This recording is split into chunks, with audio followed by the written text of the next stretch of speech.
Nakon višegodišnjeg traganja za znanjem u jogi kao filozofskoj disciplini, pronalazi odgovor na pitanja o životu, smrti, smislu i ljubavi.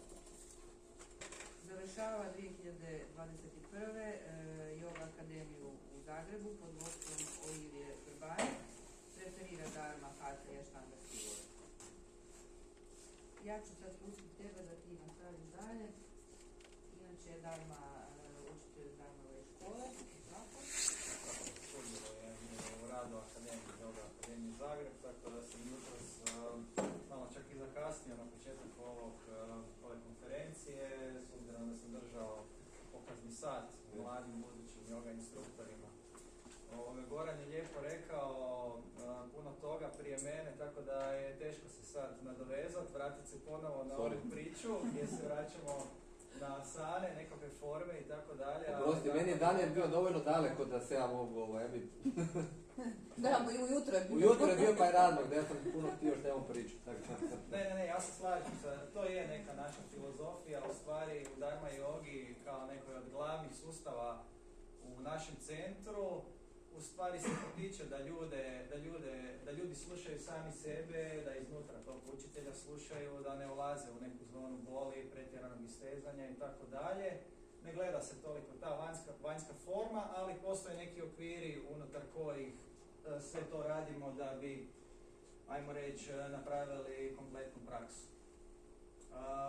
Naslov ove prezentacije, odnosno ovog predavanja, jednakost različitosti, što ću pokušati dočarati kroz sve ono što mi kod nas u centru radimo, tako da bi krenuo od samog početka riječi yoga i šta ona znači. Znači ona ima korijen u sanskritskoj riječi juj, koja znači sjedinjenje ili jedinstvo. Isto tako yoga kao filozofija je filozofija sjedinjenja. I po nekom mojem mišljenju skromnom praksa joge, koje god radili, hate, štange, uopće nije važno, ima za cilj ujediniti tijelo, um i dušu, kao i individualnu svijest s univerzalnom sviješću. Znači, vratiti čitu u čit. U stvari, čita kao naše polje individualne svijesti je samo dio tog jedinstva ili cijelog tog polja univerzalne svijesti. Riječ Dharma, zašto Dharma? Zato je Dharma Mitra naš učeničko, odnosno učiteljsko nasljeđe, ima to u svojem duhovnom imenu, znači pak ima Dharma riječ, Dao-karma riječ, ima korijen u sanskritskoj riječi dri, što znači snositi ili podržavati, naravno kao i mnoge druge sanskritske riječi, nema nekakav direktan prijevod pa se tumači kao nekakvo svojstvo, osobina, priroda ili čak nekakva svrha ili poziv u smislu onog što radimo. Znači ona je moralno ili pravedno upravljanje vladanjem nas kao pojedinaca. Dharma yoga, odnosno na prvoj konferenciji je predstavljena Dharma yoga. Ja bi se samo volio nadovezati na to, pa možda neke stvari malo tu i dodatno razjasniti. Znači svi Dharma Mitra učenike sami Kailashanande, odnosno u zapadnom svijetu poznati kao yoga gupte. Bilo je tamo spomenuto i meni nekako to je u sjećanju ostalo kao da Dharma ima, sad navodim pod citat, nekakav bhakti moment. Ja ću to ispraviti pa ću reći da Dharma Mitra nema bhakti moment. Njegov učitelj Kailashananda je iz Vedanta škole, iz Advaita Vedante. Tako da evo, samo mi želim to napomenuti, odnosno ispraviti tu informaciju. Znači on je Brazilac koji je u određenom, odnosno u mladosti bio bodybuilder. Njegov brat je odselio u New York, otišao je kod duhovnog učitelja, pisao je svojem bratu Dharmi da je tamo super, da bi on isto trebao doći i naučiti o jogi. Tako je Dharma, bez da je znao jedne riječi engleskog, se uputio u New York i završio u ashramu Kailashanande, služio mu je nekoliko godina, naučio je sve što je vjerojatno trebao i onda mu je njegov guru rekao da to znanje dalje može ići širiti u Tako da je osnovao 1975. Yoga Asana centar. Kasnije je to tek preimenovano u Dharma Yoga centar. I njegova filozofija počiva na ponašanju gurua, imitiranju držanja, kretanja, kako to i čini i sam učitelj. Naravno, njegova sama filozofija je predaja ili prepuštanje toj praksi, filozofiji ili Bogu ili kako god već to želite zvati. Kako je koncipiran njegov sat? Znači, kad radimo satove, radimo najčešće 75 minuta. Ti satovi su koncipirani da mogu trajati od 60 do 90 minuta najčešće, pa nekad čak i 2 sata. Isto tako, možda dosta zanimljiva informacija, Dharma je autor ovog yoga charta 908 asana koji je onako dosta poznat i popularan u svijetu joge. Mnogi misle da je to možda slikano ili crtano, nije, to je Dharma sam sebe fotografirao, odnosno nekoga je fotografirao, onda su to rezali 80-ih godina, te fotografije i složili ovakav chart od tih 908 asana. Pa da se dalje nadoveže na to kako izgleda njegov sat, znači Dharma je klasična štanga yoga, ne u smislu sustava joge, nego svih 8 udova joge, pa tako prije svega je naravno potrebno imati nekakve preduvjete, a to su jame i nijame, nakon toga slijedimo ostale udove joge. Na početku sata zagrijemo se kroz nekakve vježbe, bilo na podu, bilo stojeće, nakon toga slijedi najčešće u chartovima ćete vidjeti da pranayama i krije da se rade na kraju sata, Dharma ovisno vjerojatno o raspoloženju to radi nekad prije sata, nekad na kraju samog sata. Kod nas se to najčešće radi na početku sata, zato jer želimo nekako ljude koji dođu potaknuti da uđu unutar sebe, a ja mislim svi ostali da tako također to misle, da upravo nekakve krije i pranayame su super da skrenu pozornost ljudima na ono što je unutar njih, da ne slušaju okolo druge ljude, da ne gledaju što oni rade, da zatvore oči i da nađu nekakav unutarnji mir. Jako često se radi kapalabhati, Jadranko Miklec kaže to je jedna od 2 krije koje je svako mogao raditi u bilo kojem trenutku bez da mu je učitelj rekao da to mora ili ne mora raditi. I nakon toga nekakve pranayame tipa bastrika ili možda kvadratno disanje ili nadishodana bez nekakvog preduge zadrške za početnike. Nakon toga klasična Surya Namaskar Vinyasa, danas ste isto imali prilike vidjeti izvorni oblik, mi ne radimo izvorni oblik, mi radimo ovaj moderni oblik i to iz Hatha joge. Nakon toga slijedi Dharmin izum Shiva Namaskar, to ću vam malo kasnije pokazati, pojedinačne asane i naravno preostala 4 uda jogi, Pratyahara, Dharana, Dhyana, Samadhi. Shiva Namaskar, šta reći o tome, znači ona je dosta fizički zahtjevna, naravno ako radimo s početnicima ne rade isto kao što rade neki napredni početnici ili srednje napredni i tako dalje, to ćete isto kasnije vidjeti u chartovima Dharminim, što radimo, potječemo tok energije kroz kralježnicu, aktiviramo sve mišićne skupine, kao što je Goran rekao, dobili smo ovo tijelo kao dar, pa bi onda isto tako bilo lijepo da osvijestimo taj dar od prsta dolje na stopalima pa sve do vrha glave. Rade se sve vrste asana, pretkloni, otkloni, rotacije, lateralna istezanja, balansirajuće asane, inverzije i tako dalje i u suštini ono što želimo je potaknuti to kretanje energije u i kroz svih 5 omotača, odnosno panča koša. Ovdje možete vidjeti Dharma serija 1 chart, njega najčešće radimo sa apsolutnim početnicima, znači nakon zagrijavanja napravimo Surya Namaskar Vinyasu, te nakon toga slijedi ta Shiva Namaskar Vinyasa. Cijela serija je osmišljena tako da se detaljno uvijek svaka asana objašnjava kako se ljudi ne bi ozlijedili ali kako bi istovremeno lijepo istegnuli to područje na koje pojedinim asanama želimo djelovati. Radi se najčešće suka, odnosno lakše verzije asana koje možda poznajete sa nekih čartova, iz nekih knjiga i tako dalje. Naprimjer, ako radimo Paršvakonasanu, radimo suka tako da je lakat na koljenu, znači da aktiviramo tijelo na način da protegnemo ruku od pete pa sve do vrhova prstiju i svjesno dišemo u taj dio tijela. Znači, iako možda napominjemo, nekad pogled ide u unutrašnju stranu dlana ili slično, ali uvijek govorimo, pokušajte zatvarati što više oči, ulazite unutra, iznutra dišite u to mjesto, širite, širenjem to dodatno protežite i izdisajem opuštate i izbacujete napetost iz tijela.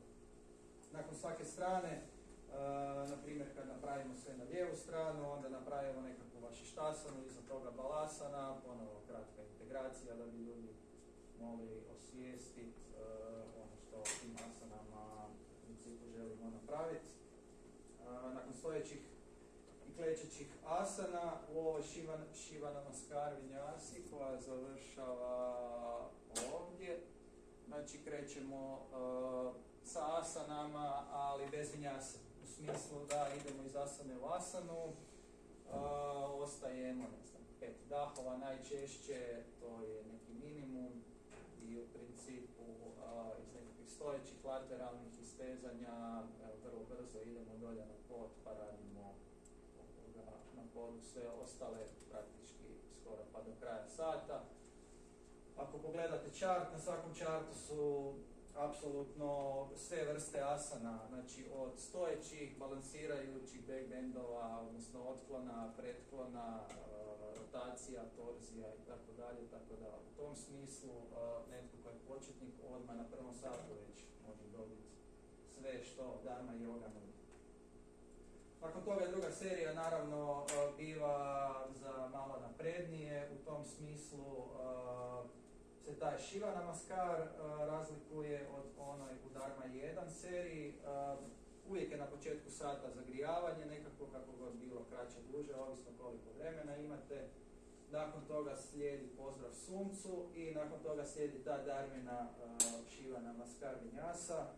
Ovdje možemo vidjeti da se u određenim asanama, na primjer u otklonima prema natrag, može dublje ulaziti, naravno sve to u granicama vlastitih mogućnosti. Znači uvijek u svakoj asani gdje postoji nekakva mogućnost za ozljedu ili negdje gdje može doći do kompresije, možda u gornjim leđima ili slično, uvijek napominjemo, ulazite do točne maksimalne ugode, aktivirajte sve što je potrebno da bi aktivirali, stabilizirali i da bi to bila stira sukha asana ili ugodan i stabilan položaj.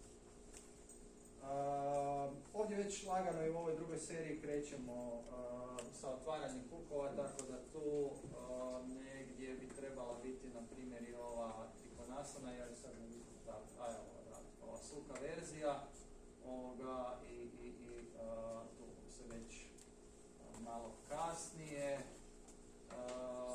odlazimo i ove parivrta twister. Ali isto tako sukha varijanta, osnovne nekakve gdje ne ulazimo u neke duboke rotacije, odnosno koristi. Dharma 3 serija je pak naprednija od ova, zamišljena je za nekakve srednje napredne, da ne ulazi sad ponovo u cijeli ovaj chart. Ovdje možete vidjeti da su uvedene nekakve malo dublje asane u smislu i teže balansirajuće, pa onda balansirajuće rotacije, pa često znamo raditi i balansirajuće rotacije, ali u ovu suprotnu stranu.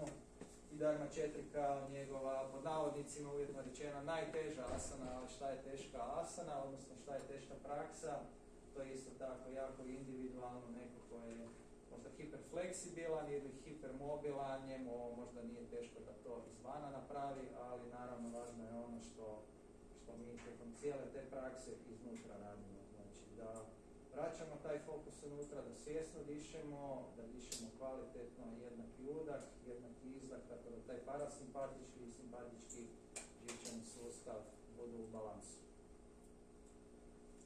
Osim toga, naravno, ima i nekakvih jednostavnijih, lakših slijedova. Ovo je, na primjer, Dharma Gentle osmislio onako upravo nešto u stilu Jadranka Miklica, šta bi on svojim praktikantima ponudio. Ovo je više onako puštajuća, relaksirajuća nekakva vinjasa.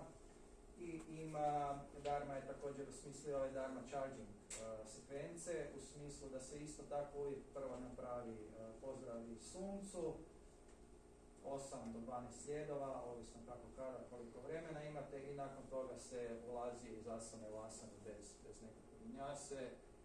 Ovaj sat, nažalost za sada imamo samo jednom tjedno, to je petak u 4 popodne, ali ovo su baš stvarno onako charging, stvarno potpuno drugačija filozofija. Ako radite vinjasu, vjerojatno znate i sami da nekad zna biti iscrpljujuća, ja to volim zvati na engleskom depleting, i onda upravo kao nekakav balans protuteža tome, charging practice u stvari nas svjesno cijelo vrijeme puni tom energijom, tom pranom koja nam je svima koji živimo u gradu vjerojatno izuzetno potrebna. Naravno i drugi i treći slijed charging practice imaju neke svoje specifičnosti, isto tako su naravno osmišljene od laganije prema težem, odnosno naprednijim, uvjetno rečeno. Ono što je Dharma yoga još je naravno i pranayama. Te satove u stvari nekako kombiniramo sa yoga nidrom, tako da najčešće napravimo, odnosno to Lila voditeljica radi satove čisto pranayame i nakon toga neka kraća, ne puna yoga nidra od 45 minuta ili koliko se radi, već možda nekih 15-20 minuta. I ono po čemu je Dharma specifičan, možda, evo ja to nisam čuo o nekim drugim ovim, kako bi se reklo, školama, on ima taj psychic development koji prenosi, ali samo usmeno, svojim instruktorima, odnosno učiteljima koji kod njega dolaze završiti teacher training. Vraćamo se natrag na panča košu. U stvari svim ovim asanama i svim ovim što radimo želimo u principu osvijestiti ono što mi jesmo, osvijestiti sami sebe. Tako da nužno moramo krenuti od ovog prvog omotača, naravno omotača hrane, sve što pojedemo postajemo. Tako da je to taj naš prvi omotač koji svjesno možemo promatrati, jer ga imamo, dan nam je i s njim djelujemo i radimo ovom svijetu dualnosti sve što možemo. Ispod toga je taj omotač energije ili pranamaja koša. Svemir je pričao kako sa ovom zvukom terapijom u stvari možemo djelovati na taj dio, ali isto tako ja bih rekao svjesnim disanjem i promatranjem daha možemo isto tako na tu pranamaju košu djelovati u smislu jedina dva vajova koja svjesno možemo kontrolirati su prana i apana vaju. Tako da ako svjesno dišemo, svjesno da to radimo, u stvari djelujemo na taj omotač energije, odnosno pranamaju košu. Mano moja koša ili omotač uma, to su sve one misli koje nam se pojavljaju i koje mislimo da smo mi, ali u stvari nismo, jer ako intelektom gledamo s razine ispod ili razine iznad, u stvari kako sad želite to postaviti, onda možemo svjesno zaključiti da nekad ono što naš um želi možda nije dobro za nas. Tako da možemo svjesno to shvatiti. Ispod naravno, odnosno iznad omotača intelekta ili viđnjane maje koša je taj omotač blaženstva kojem u stvari nekako i svi težimo u stvari tom blaženstvu ili oslobođenju, mokši ili budisti zovu to nirvana. A ono što je ispod svega toga je taj atman ili duša, ona svijest promatrača, odnosno svijest svjedoka koji samo sjedi i svjedoči o svemu tome. Naravno uz Dharma jogu u našem Dharma yoga centru prakticiraju se i razni drugi sustavi, to su spomenuta Ashtanga, Vinyasa, Pranayama, Yin, Aerial, Rocket, nedavno čak i ove Vipassana radionice plus specijalizirane radionice Dragon Dance-a koju drži Andrija, on prošli put nešto pričao kratko o tome, Kundalini joge, kirtana, vedske psihologije i tako dalje. Ovo je jedna slika sa našim učiteljima s jedne strane i druge strane. I sad tu dolazimo do te jednakosti različitosti. U stvari ono što sam ja htio reći, nas tamo kao učitelja ima 10-ak i raznih filozofija smo. Znači ja osobno nekako više naginjem prema, ako reći, Vedanta filozofiji, Advaita Vedanta filozofiji, Oliva, ja mislim kao osoba, kao pojedinac, naginje nekako prema Vaišnava filozofiji i sada ne ulazim u sve te filozofije, šta mi mislimo da je ispravno, šta nije, nekako svi zajedno radimo uz pomoć te naše prakse koje god radili, težimo ka istom, a to je spoznaja samih sebe. Prihvaćamo naravno sva učenja koja nisu isključiva i međusobno se podržavamo u koje god praksi. Tamo ima ljudi koji rade samo aštangu, ima ljudi koji rade samo dharmu, ima ljudi koji rade samo yin, ali svi mi zajedno upravo jesmo jednaki, ali istovremeno i različiti. Podržavamo naravno sve vanjske inicijative koje su u skladu s jogijskim načelima i filozofijom, sudjelujemo u široj zajednici kao pojedinci, kao skupine, u smislu nekakvog humanitarnog rada ili sličnih potreba ukoliko se na to ukaže i njegujemo taj princip jednakost, različitosti upravo zbog svih ovih razloga koje sam prethodno spomenuo. Tako da bi došli do istog, a to je sad Čitananda ili postojanje, svjesnost, blaženstvo, ono što svi mi u stvari jesmo. Danas sam se sjetio jednog vica, možda će biti malo neprimjeren, ali svejedno ću ispričati.